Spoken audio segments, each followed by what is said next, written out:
Hello दोस्तों, हमारे सुशीला किरण के गीत में आप सबका बहुत बहुत स्वागत करते हैं, वेलकम करते हैं और अभिनंदन करते हैं। आज आप लोगों को एक बहुत ज़बरदस्त कांवर उठाते समय का कजरी गीत सुनाने जा रहे हैं। आप लोगों को कैसा लगेगा कमेंट करके जरूर बताइएगा। बहुत प्यारा, बहुत अच्छा एक कांवर गीत है जो इस समय बहुत जोरों से चल रहा है। लोग कांवर लेके जा रहे हैं शिव के धाम। इसी के ऊपर हम लोग भी एक गाना गा रहे हैं, आप लोग जरूर पूरा सुनिएगा। बहुत प्यारा, बहुत अच्छा कांवर गीत। और अगर गीत पसंद आएगा तो चैनल को लाइक और सब्सक्राइब जरूर कीजिएगा और कमेंट के माध्यम से जरूर बताइएगा कि कांवर गीत आप लोगों को कैसा लगा। आप लोग चलिए सुनिए, बहुत अच्छा गीत है। आप लोग सीख के खूब गाइएगा भी। बहुत मजेदार गीत है, आप लोग लास्ट तक जरूर बने रहिएगा। तो आइए सुनाते हैं। अब की सावन में कांवर हम बनाए पिया, शिव के धाम में जाए पिया ना। अब की सावन में कांवर हम बनाए पिया, शिव के धाम में जाए पिया ना। अब की सावन में कांवर हम बनाए पिया, शिव के धाम में जाए पिया ना। जाए पिया ना हो जाए पिया ना। अब की सावन में कांवर हम बनाए पिया, शिव के धाम में जाए पिया ना। अब की सावन में कांवर हम बनाए पिया, शिव के धाम में जाए पिया ना। जात सागरो कंवरिया तर से हमरो नजरिया, जात सागरो कंवरिया तर से हमरो नजरिया, तर से हमरो नजरिया, तर से हमरो नजरिया। अब की छोड़ब घर के झमेला पिया, शिव के धाम जाए पिया ना। अब की छोड़ब घर के झमेला पिया, शिव के धाम जाए पिया ना।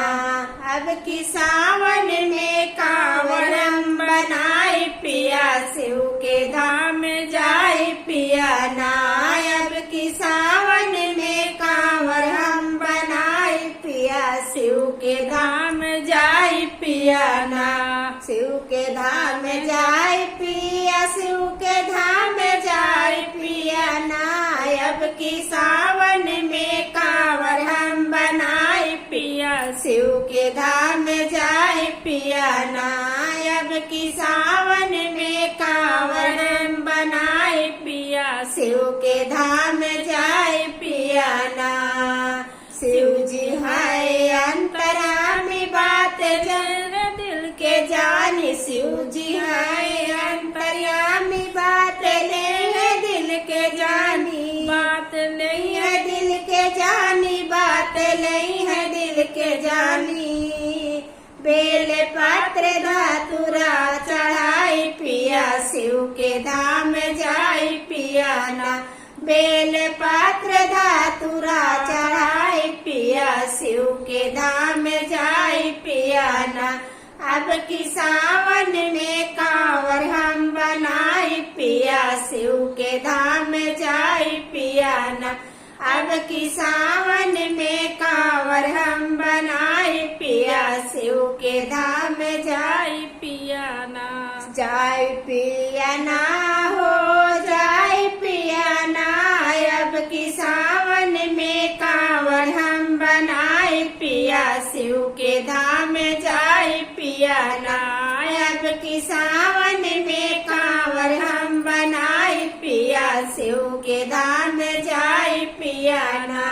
बोलत बम हम जाए जाके गंगा नहाए, बोलत बम हम जाए जाके गंगा नहाए, जाके गंगा नहाए, जाके गंगा नहाए। बोलत बम हम जाए जाके गंगा नहाए, बोलत बम हम जाए जाके गंगा नहाए, बोलत बम हम जाए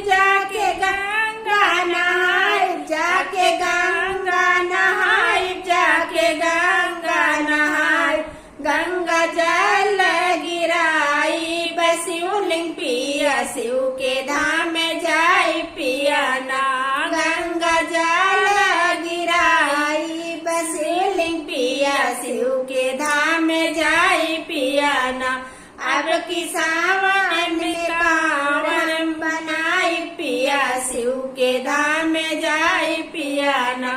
अब की सावन में कांवर हम बनाई पिया शिव के धाम में जाई पिया ना।